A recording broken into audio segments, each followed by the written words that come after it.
नमस्कार, शिक्षा तरंग यूट्यूब चैनल पर आपका हार्दिक स्वागत और अभिनंदन।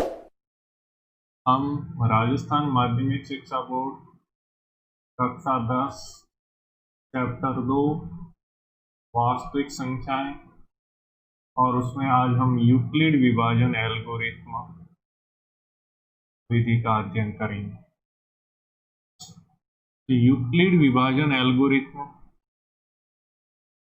ठीक है, ये एल्गोरिथ्म शब्द है वो एक फारसी गणितज्ञ थे अल ख्वारिज़मी, उनके नाम से लिया गया है। और एल्गोरिथ्म होता क्या है? एक सुपरिभाषित चरणों की एक श्रृंखला होती है जो किसी विशेष प्रकार की समस्या को हल करने में एक प्रक्रिया या विधि प्रदान करती है। तो यहाँ पे हमें जो यूक्लिड विभाजन एल्गोरिथ्म हमें एचसीएफ ज्ञात करने की एक चरणबद्ध प्रक्रिया बताती है, इसलिए इसमें एल्गोरिथ्म कहते हैं। तो यूक्लिड विभाजन एल्गोरिथ्म दो धनात्मक पूर्णांकों का एचसीएफ या महत्तम समापवर्तक ज्ञात करने की विधि। अब जैसे कोई भी दो धनात्मक पूर्णांक ले लिए a और b, इनका एचसीएफ या महत्तम समापवर्तक क्या होता है कि वह बड़ी से बड़ी संख्या या बड़ा से बड़ा पूर्णांक, जैसे d मान लिया, जो दोनों संख्याओं को पूर्णतः विभाजित करता है, पूरा पूरा विभाजित करता है, वो एचसीएफ। दोनों संख्याओं का वह बड़ी से बड़ी संख्या जो दोनों संख्याओं को पूरी तरह विभाजित करती है, क्या होगी? एचसीएफ। अब यूक्लिड विभाजन एल्गोरिथ्म एचसीएफ या highest common factor full form होती है, उसको ज्ञात करने के लिए निम्न चरणों में विभाजन प्रमेयिका का प्रयोग किया जाता है। तो यूक्लिड विभाजन प्रमेयिका क्या है वो तो हमने पिछले वीडियो में पढ़ लिया है। तो आज हम देख रहे हैं उस एचसीएफ ज्ञात करने की विधि या यूक्लिड विभाजन एल्गोरिथ्म। जैसे माना a और b दो संख्या है जहां a बड़ा है और b छोटा है, ठीक है, दो धनात्मक पूर्णांक है। तब क्या करेंगे? a और b के लिए यूक्लिड विभाजन प्रमेयिका का प्रयोग करेंगे तथा पूर्णांक q और r इस प्रकार प्राप्त करेंगे। यानी a बड़ा है तो a में b का भाग दिया, कितनी बार गया? q बार, ठीक है, प्लस लिख लेंगे शेषफल, और शेषफल r है वो हमेशा b का जिसका भाग दिया ना उससे हमेशा छोटा होना चाहिए, और मिनिमम में वो 0 हो सकता है। अगर r बराबर 0 आ जाए, शेषफल 0 आ जाए, तो क्या होता है, जो a और b का एचसीएफ है वो b हो जाता है, जिसका भाग दिया है वो उसका शेषफल होगा। अगर नहीं आता है तो b और r के लिए यूक्लिड विभाजन प्रमेयिका का प्रयोग कर पुनः, ठीक है, Q1 और R1 इस प्रकार प्राप्त करेंगे कि B बराबर RQ1 प्लस R1, ठीक है। इसका मतलब कि अब अगर R1 0 प्राप्त हो जाए शेषफल, तो अब जिसका भाग दिया था, किसका दिया था? यहाँ पे R का भाग दिया था B में, तो R का भाग दिया था तो R एचसीएफ हो जाएगा। अगर अभी भी शेषफल नहीं होता है तो जहां पे शेषफल कहने का मतलब 0 हो जाए वहां पे रुक जाना है, और शेषफल 0 प्राप्त होने की स्थिति में भाजक है वो क्या होता है? हमारा एचसीएफ। एग्जांपल से देख लेते हैं, ये से समझ में नहीं है। अब देखो एग्जांपल क्या है, 81 और 237। 81 है और 237। अब दो संख्या है, इसमें से बड़ी कौन सी है? तो आप बोलोगे 237 बड़ी है और छोटी कौन सी? 81। तो बड़ी में छोटी का भाग देते हैं हम एचसीएफ ज्ञात करने के लिए, ये तो करते हैं। कितनी बार जाएगा 81 का भाग इसमें? तो दे दो भाग, कितनी बार जाएगा? 2 बार। 3 बार तो ज्यादा हो जाता है, तो 2 बार जाने पे क्या होता है? 162। अब शेषफल क्या रहेगा? में से घटाएंगे तो 13 में से 6 गया 7, 75 शेषफल रहेगा। अब वापस यहाँ पे शेषफल अगर 0 प्राप्त हो जाता तब तो हमारा 81 इन दोनों संख्याओं का एचसीएफ हो जाता, लेकिन शेषफल नहीं प्राप्त हुआ है 0। तो इस बार क्या करेंगे, जो शेषफल प्राप्त हुआ है उसको भाजक बना देंगे, और जो पहले भाजक था 81 उसको भाज्य बना देंगे। अब 81 में 75 का भाग देंगे। अब कितनी बार जाएगा? तो 1 बार जाएगा। क्या बचेगा, घटाएंगे तो 6। इस बार भी शेषफल हमारा 6 प्राप्त हुआ है, 0 नहीं प्राप्त हुआ। अगर 0 होता तो 75 हमारा एचसीएफ हो जाता। अब क्या करेंगे, वापस वही प्रक्रिया। अब 6 का भाग वापस किस में देंगे, इस भाजक में 75 में देंगे। 75 में 6 का भाग कितनी बार जाएगा, 6 का 7 में एक बार, यहाँ पे 6 घटा देंगे तो क्या रहेगा, 1 ऊपर से उतारा, क्या आया 5। 15 में 6 का भाग कितनी बार गया, 2 बार, 6 दूनी 12, शेषफल क्या आया 3। इस बार भी शेषफल 3 आ गया। ठीक है, तो वापस भाग की प्रक्रिया करेंगे। तो इस 3 का भाग किस में देंगे, इस बार भाजक पहली बार क्या था इससे पहले 6, तो 6 में भाग दे देंगे। 3 का भाग 6 में 2 बार, 3 दूनी 6, शेषफल 0। अब के शेषफल 0 आया, इसलिए ये जो जिसका भाग दिया था 3 वो क्या होगा हमारा एचसीएफ। तो एचसीएफ क्या हो जाएगा 3। यही विधि है हमारी, क्या है, यूक्लिड विभाजन एल्गोरिथम। इसको लिखेंगे तो देखो 237 में हमने भाग दिया, किसका दिया, तो आप बोलेंगे कि 81 का 237 में दिया। तो क्या करेंगे, यहाँ पे लिख देंगे 237 तो भाज्य होगा, और भाजक 81 भाज्य बराबर भाजक इंटू भागफल कितनी बार गया भाग, तो आप बोलोगे कि 2 बार गया, तो गुणा 2 प्लस शेषफल। तो शेषफल यहाँ पे कितना प्राप्त हुआ था 75, तो हम लिख देंगे यहाँ पे। फिर नेक्स्ट टाइम हमने क्या किया, इसके 81 और 75 में वही प्रक्रिया अपनाई। तो नेक्स्ट टाइम में हमारा भाज्य क्या हो गया 81, तो लिखेंगे 81 के बराबर, 81 में भाग किसका दिया है, तो बोलेंगे 75 का है। यहाँ पे देखो किसका दिया है 75 का। 75 का कितनी बार गया गुणा में, भाजक इंटू भागफल कितनी बार गया, एक बार। शेषफल क्या बचा है, तो शेषफल क्या बचा था यहाँ पे 6, तो प्लस क्या हो जाएगा। फिर नेक्स्ट टाइम 75 और 6 में प्रक्रिया अपनाएंगे, तो 75 बराबर, अब 6 का भाग 75 में दिया, कितनी बार गया है 6 का भाग 75 में, ये 75 भाज्य था, इसमें 6 का भाग गया 12 बार, तो 6 गुणा 12। शेषफल क्या रहा है, अब देखो शेषफल क्या रहा था 3, तो प्लस हमने लिख दिया 3। अभी भी शेषफल 0 नहीं प्राप्त हुआ, पहले में 75, दूसरे में 6, तीसरी बार में 3 प्राप्त हुआ, तो अभी भी हमारा एचसीएफ आया। फिर अब 6 और 3 में वही प्रक्रिया करेंगे, तो 6 बराबर 3 का भाग 6 में कितनी बार गया गुणा 2, 2 बार। शेषफल क्या रहा 0, शेषफल क्या रहा है लास्ट में 0। अब शेषफल जब 0 रहता है तब किसका भाग दिया था इस 3 का, तो ये 3 क्या हो जाता है हमारा एचसीएफ। तो ये यूक्लिड विभाजन एल्गोरिथम है। तो एचसीएफ क्या हो गया हमारा 3। एचसीएफ ज्ञात करने की विधि यही। अब देख लो उदाहरण में किस तरह लिखा है, कोई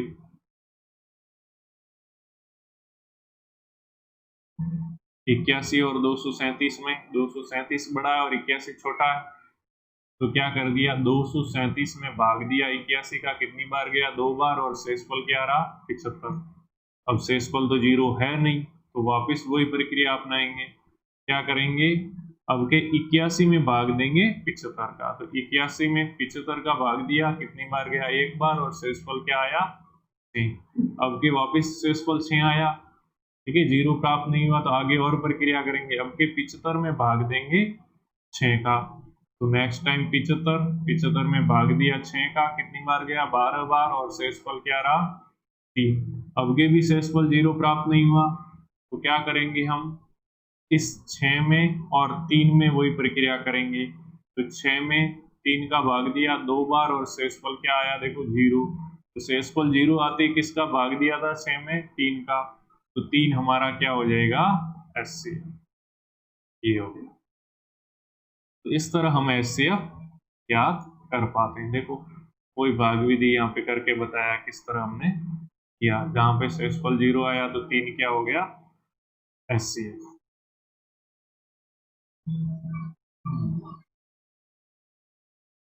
फिर क्या है देखो, किसी परेड में 616 सदस्यों वाली एक सेना की टुकड़ी को 32 सदस्यों वाले एक आर्मी बैंड के पीछे मार्च करना है, दोनों समूहों को समान संख्या वाले स्तंभों में मार्च करना है, उन स्तंभों की अधिकतम संख्या ज्ञात करें। तो यहाँ पे दो हैं, एक तो 616 और एक है वो 32।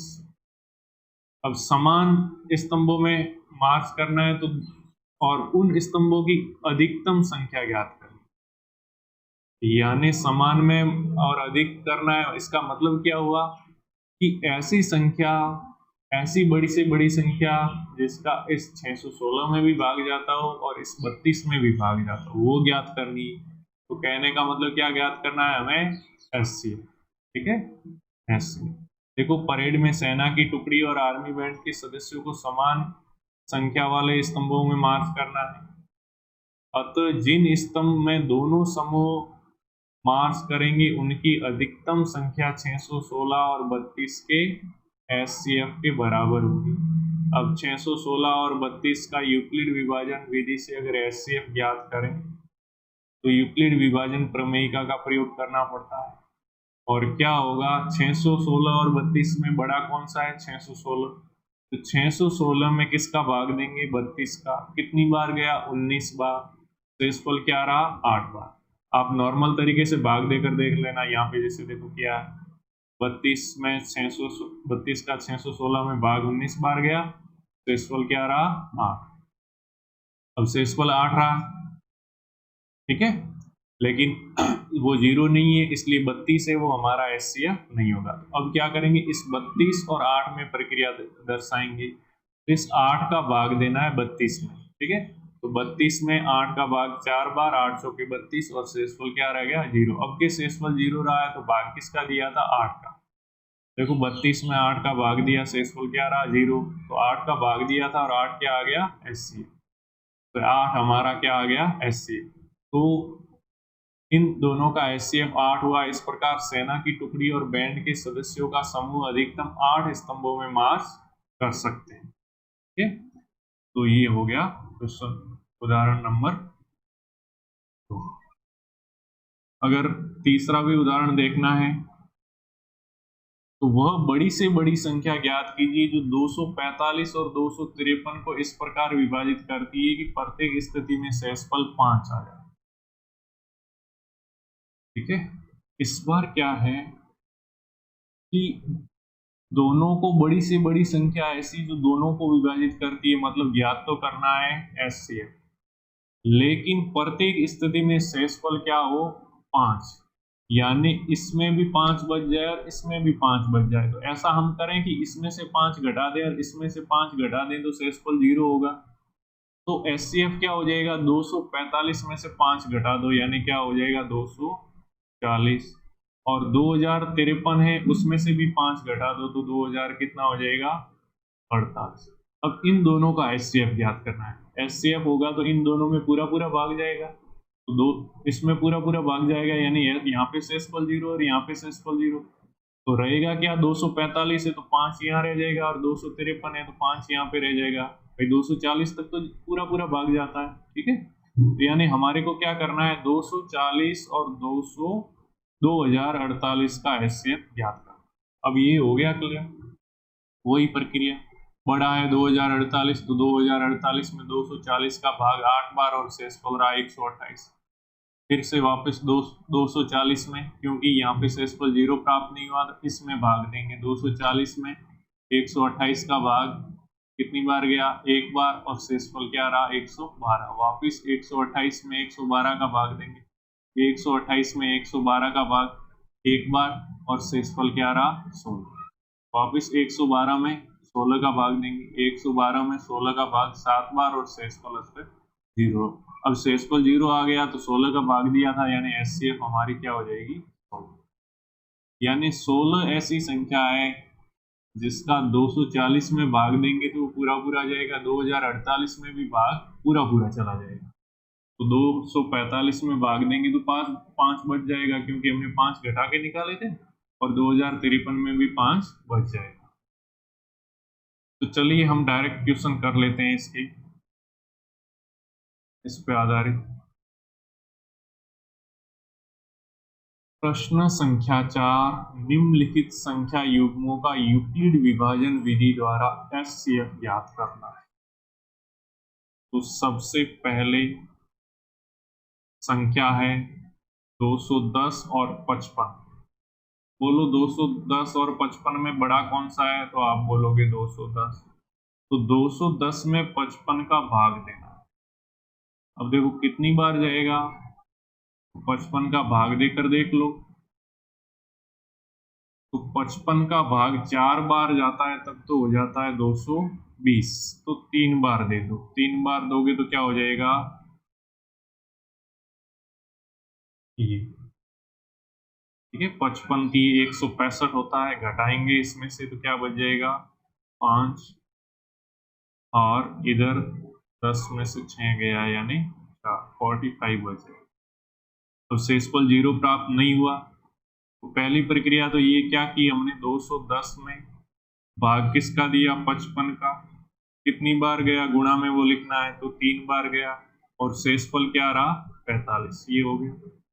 अब वापस देखो शेषफल 45 आया है और 55 का भाग दिया था। अब इन दोनों में प्रक्रिया करेंगे। तो 45 का भाग किस में देना पड़ेगा, अब मेरे को जो पहले भाजक था 55 उसमें। तो 55 में 45 का भाग दे देते हैं वापस। तो कितनी बार जाएगा, एक बार, 45 एकम 45, घटा देंगे तो बच जाएगा 10। इस बार भी शेषफल आ गया 10। इस बार हमने क्या किया, 55 में भाग दिया, किसका दिया 45 का, कितनी बार गया एक बार, प्लस शेषफल क्या रहा 10। इस बार भी शेषफल 0 प्राप्त नहीं हुआ। अब वापस वही 45 में भाग देना पड़ेगा 10 का। ये 10 शेषफल है, शेषफल का भाग पहले वाले भाजक क्या था 45, 45 में भाग दोगे तो कितनी बार जाएगा 10 का भाग, 4 बार, 10 चौके 40, बच जाएगा शेषफल 5। यानी इस बार भी शेषफल 5 बच गया। तो क्या है हमने, 45 में भाग दिया है, किसका भाग दिया है 10 का, कितनी बार गया है 4 बार, और शेषफल क्या बचा है 5। अब वापस इस 5 का भाग, इससे पहले वाला भाजक कौन था 10, 10 में भाग देंगे। तो 10 में भाग देंगे तो कितनी बार जाएगा इस 5 का भाग, 2 बार, 5 दूनी 10। अब के शेषफल क्या आ गया 0। इसका मतलब एचसीएफ हमारा क्या होगा, ये वाला जिसका लास्ट में भाग दिया। अब वही कर दो, किस में भाग दिया है 10 में, किसका भाग दिया है 5 का, और गुणा में कितनी बार गया है 2 बार, प्लस शेषफल क्या आया है 0। अब यहाँ पे शेषफल हमारा 0 प्राप्त हुआ है, इसलिए ये वाला है वो हमारा क्या होगा एचसी। ठीक है, तो यहाँ पे हमने लिख देंगे एचसीएफ बराबर 5। यहाँ पे हिंदी में लिखना चाहो तो लिख दो, क्योंकि आर बराबर यहाँ शेषफल बराबर 0 प्राप्त हुआ, और जहाँ पे भाजक क्या है 5, जिसका भाग दिया था 5, क्या हो जाएगा भाजक जो 5 था वो हो जाएगा हमारा एचसीएफ। तो ये आ जाएगा। तो ये पहला प्रश्न हमारा हो गया। इसी तरह हम दूसरा प्रश्न करना चाहें तो कर सकते हैं। देखो दूसरा प्रश्न मैं यहाँ पे लिख देता हूं।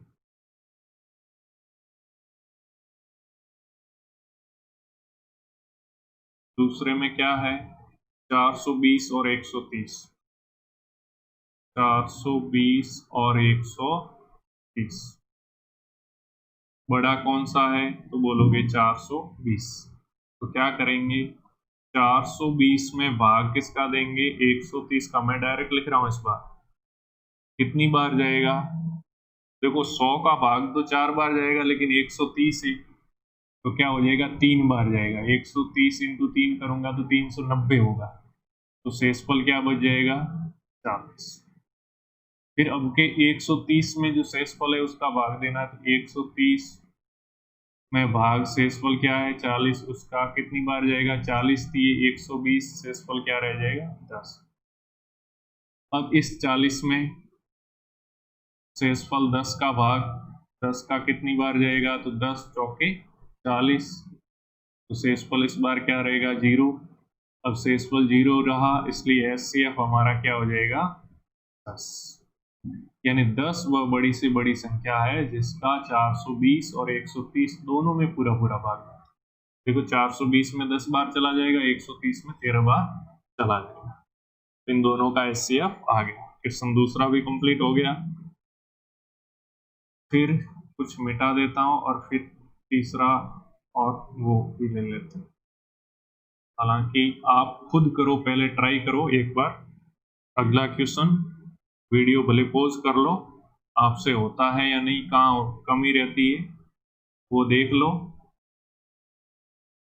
और अगर कमी रहती है तो मालूम चल जाएगा। पहले वीडियो को पॉज कर दो एक बार, कागज और पेन पे इसको करने की ट्राई करो।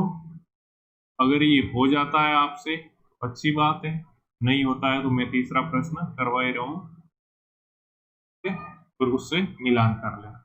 अब तीसरा प्रश्न है, देखो क्या है, 75 और 243। अब देखो इसमें बड़ा कौन है, तो बोलोगे 243, तो 243 में भाग देना पड़ेगा किसका, 75 का। अब 75 का भाग दोगे तो 3 बार जाएगा, 3 बार 75 थी, 225 होगा, बच जाएगा क्या, तो बचेगा हमारा 18 बच जाएगा, तो शेषफल हो जाएगा 18। 75 थी, ये कितना होता है 225 और 18 243 हो जाएगा। फिर अब के इस 75 में इस 18 का भाग देना है, तो 75 बराबर, देखो 18 चौके क्या होता है 72, शेषफल क्या रहेगा 3। फिर 18 और 3 में प्रक्रिया करेंगे, तो 18 में 3 का भाग 6 बार प्लस शेषफल क्या रहा, 18 0, ठीक है। अब 0 आते ही भाग किसका दिया था, 3 का, तो एचसीएफ हमारा क्या हो जाएगा 3।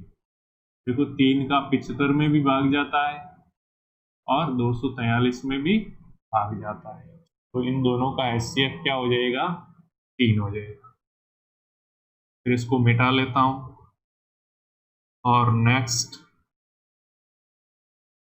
आपका मैं समझता हूं सही आया होगा अगर आपने किया होगा मिलाकर तो। अब क्वेश्चन नंबर हमारा क्या है 4। अब 4 में क्या है 135 और 225 का करना है, तो आप लोग कैसे करोगे इसका, मेरे को बताओ इन दोनों में से बड़ा कौन सा है, तो आप बोलोगे 225 है। बस 225 में किसका भाग 135। देखो यूक्लिड विभाजन प्रमेय का क्या, a बराबर बी क्यू प्लस आर, इसका मतलब है a का मतलब भाज्य, भाज्य बराबर भाजक यानी जिसका भाग देते हैं वो, गुणा भागफल यानी जितनी बार भाग गया वो, और प्लस शेषफल। तो ये तो लिख देना सूत्र के रूप में यूक्लिड विभाजन प्रमेय का। फिर वही करना है, 225 भाज्य बड़ी संख्या है, इसमें भाग दिया, 135 का वो क्या है भाजक, और कितनी बार गया, तो आप लिखोगे एक बार, तो वो भागफल हो गया, और प्लस में क्या है शेषफल, तो शेषफल कितना रहेगा यहाँ पे इस बार 90 रह जाएगा, ठीक है। फिर नेक्स्ट टाइम 135 में भाग देंगे, जो भाजक था इस बार भाज्य हो जाएगा अगली बार जाके, और जो शेषफल था वो भाजक होगा। अब 135 में 90 का भाग देंगे, तो 90 का भाग 135 में कितनी बार जाएगा, तो आप बोलोगे एक बार ही जाएगा, शेषफल क्या रहेगा 45। फिर इन दोनों में प्रक्रिया करेंगे, तो क्या है 90 और भाई भाजक था वो भाज्य हो गया 90, और जो शेषफल था वो क्या हो जाएगा भाजक 45 यानी 45 का भाग 90 में कितनी बार जाएगा 45 दूनी 90, प्लस शेषफल क्या हो जाएगा 0। अब शेषफल 0 आया और किसका भाग दिया था 45 का, तो एचसीएफ हमारा क्या हो जाएगा 45। अब पांचवा क्वेश्चन, वीडियो को रोक लो और पांचवा क्वेश्चन करो आप लोग, ठीक है। 5वां क्वेश्चन करो। मैं समझता हूं कि अब तो आप सारे के सारे प्रश्न कर लोगे। नहीं आता है फिर अब मैं करवा ही रहा हूं। अब नेक्स्ट प्रश्न क्या है? 196 और 38,220। अब इनमें बड़ा कौन सा है? तो स्पष्ट दिख रहा है कि 38,220। ठीक है। अब करना क्या है? तो भाग देना है। ठीक है। किसमें? बड़े में। 38,220 में भाग किसका देना है? तो आप बोलोगे कि इसमें छोटा कौन सा है? 196। अब 196 का भाग देना है 38,200 और 20 में। किसका भाग? 196 का। तो कितनी बार जाएगा? तो आप बोलोगे कि 196 का 38,220 में भाग देकर देख लो। ठीक है। 195 बार पूरा पूरा जाता है तो शेषफल क्या होगा? 0। अब शेषफल 0 है तो पहला ही ये क्या हो गया? एचसीएफ। क्या हो गया हमारा एचसीएफ? 100 और भाग दे देना आपको। ठीक है ना। 38,200 और 20 में 196 का। अब 196 का तो पहाड़ा आता नहीं होगा। नहीं आता होगा। चलो इसकी भी ट्राई करते हैं। नहीं आता है तो कैसे करोगे? अब 38,220 से मैं थोड़ा दूर दूर लिखता हूँ। 38,220 इसमें 100 और 96 का देना है। ठीक है। आपने वैदिक गणित पढ़ी होगी। सूत्र ध्वजांक द्वारा भाग। तो जो 196 का 6 ऊपर ध्वजांक के रूप में ले जाओ। अब क्या करेंगे? सॉरी थोड़ा नीचे में खींचता हूँ लाइन। अब तीसरे पक्ष में कितने अंक रखने हैं? तो ध्वजांक में कितने हैं? 1। तो एक ही रंग तीसरे पक्ष में रखेंगे। अब देखो 19 का भाग 38 में 2 बार जाता है लेकिन क्या होगा कि बाद में माइनस वाली संख्या आएगी। चलो मैं देकर देखता हूँ। 2 बार जाएगा तो शेषफल क्या रहेगा? 0। अब 0 के साथ 2 उतरेगा तो 2। अब संशोधित भाज्य लेंगे तो 2 और 6 का गुणा 6। तो 6 2 में से जाएगा तो माइनस की संख्या आएगी, इसलिए हम 2 बार नहीं देंगे भाग। तो कितनी बार देंगे? ध्वजांक विधि से भाग एक ही बार देंगे। एक बार दिया तो 19 से कम 19 और शेषफल बचेगा 19। और 2 उतरते क्या हो जाएगा? 192। अब क्या है? संशोधित लेना है तो इस 1 का 6 के साथ गुणा करूंगा तो क्या होगा? 6। 6 घटा दो तो 192 में से 6 गया 186। अब 186 में 19 का भाग। 19 का 10 बार होता है तो 190 होता है। तो ज्यादा होता है यानी 9 बार जाएगा कुल मिला के कहने का बाद। तो 9 बार जाएगा तो मैं यहाँ पे 9 बार दे देता हूँ। और 19 90 क्या होता है? तो आप बोलोगे कि 100 और 71 घटाओगे इसमें से 5 और 1 15 बचेगा। तो 15 हमारा शेषफल रह जाएगा और इसके साथ 2 उतर जाएगा तो क्या हो जाएगा? 152। अब 152 से हमारा क्या लेना है? संशोधित भाज्य। तो ये 9 को 6 से गुणा, ध्वजांक से गुणा। 9 इंटू 6 क्या होता है? 54। अब 54 घटाएंगे इसमें से 152 में से तो क्या रहेगा? 98। तो 98 आगे वाले के आगे लिख देंगे तो 98 के साथ 0 लिख देंगे तो क्या हो जाएगा? ये ठीक है। 98 में भाग देना है ना अभी तो पहले तो। और ये तो संशोधित भाज्य आया 98। 98 में किसका भाग देना है? 19 का। अब 19 का भाग दोगे तो 19 पंजे क्या होता है? तो आप बोलोगे कि 19 पंजे तो क्या होता है? 90 होता है सॉरी 95 होता है। तो यहाँ पे 98 में कितनी बार जाएगा? 5 बार। तो 19 पंजे 95 क्या बच जाएगा? 3। और क्या हो जाएगा? 30।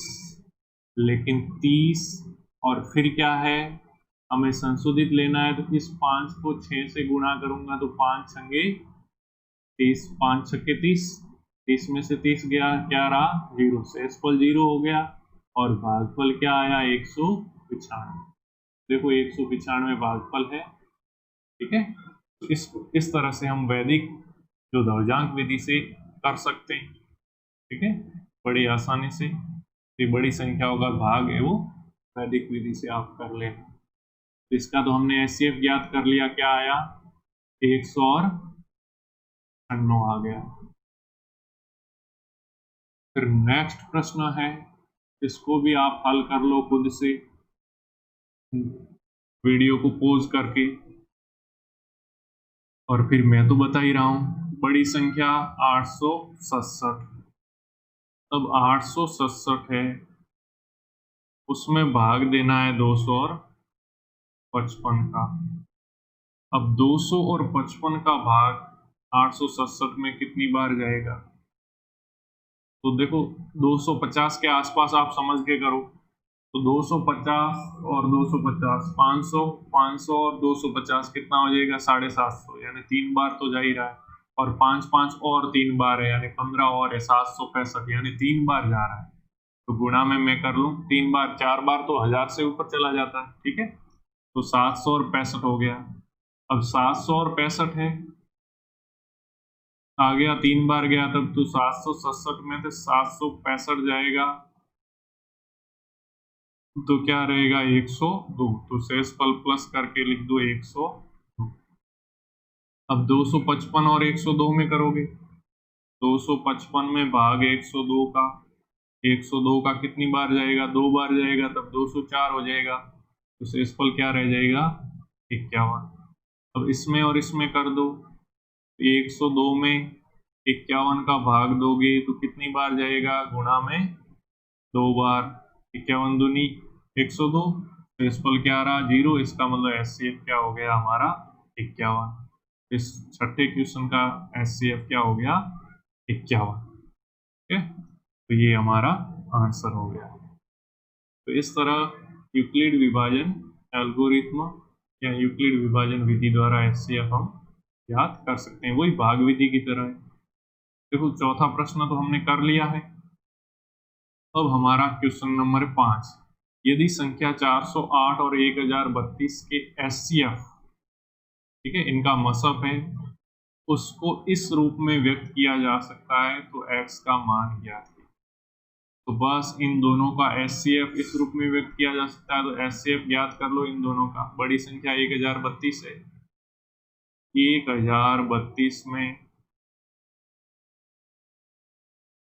भाग दे दो छोटी संख्या का 408 का, तो 2 बार जाएगा, कितना हो जाएगा 816, बच जाएगा क्या 216, शेषफल आ गया। अब 216 का भाग किस में देंगे 400 और 8 में, तो कितनी बार जाएगा 1 बार, शेषफल क्या बचेगा 192, 192 का वापस 216 में भाग कितनी बार जाएगा 1 बार, क्या रह जाएगा 4, 11 में से 9 गया तो 24, तो 24 का भाग 192 में, अब कितनी बार जाएगा देख लो 24 का, तो 24 का 8 बार करें भाग, तो क्या होता है 8 चौके 32, हासिल के 3, 8 दूनी 16, 19, यानी 192, यानी पूरा पूरा जाता है, शेषफल 0, यानी 24 है वो हमारा एचसीएफ। एचसीएफ क्या आया इन दोनों का 24। अब क्या कह रहा है कि एचसीएफ को इस रूप में लिखा जा सकता है, किस रूप में ये लिख रहा है 1032 गुणा x माइनस 408 गुणा 5, ये एचसीएफ है, तो ये किसके बराबर होना चाहिए 24 के बराबर। तो देखो क्या हो जाएगा 1032 x 408 का मैं 5 से गुणा करूंगा तो क्या हो जाएगा 2040 बराबर 24। अब मैं उस तरफ भेज दूं इसको, भाई एक्स वाले का मान ज्ञात करना है एक्स का, तो इसको उधर भेज दूं, ये माइनस का है, बराबर के उस तरफ जाते ही प्लस का हो जाएगा। तो क्या हो जाएगा, पहले कुछ ये मिटा देता हूं। अब क्या हो जाएगा 1032 एक्स बराबर 24 तो उस तरफ है ही, माइनस का 2040 उस तरफ जाके क्या हो गया प्लस का 2040। अब 1032 एक्स बराबर ये 24 इसमें जुड़ जाएगा तो कितना हो जाएगा 2064।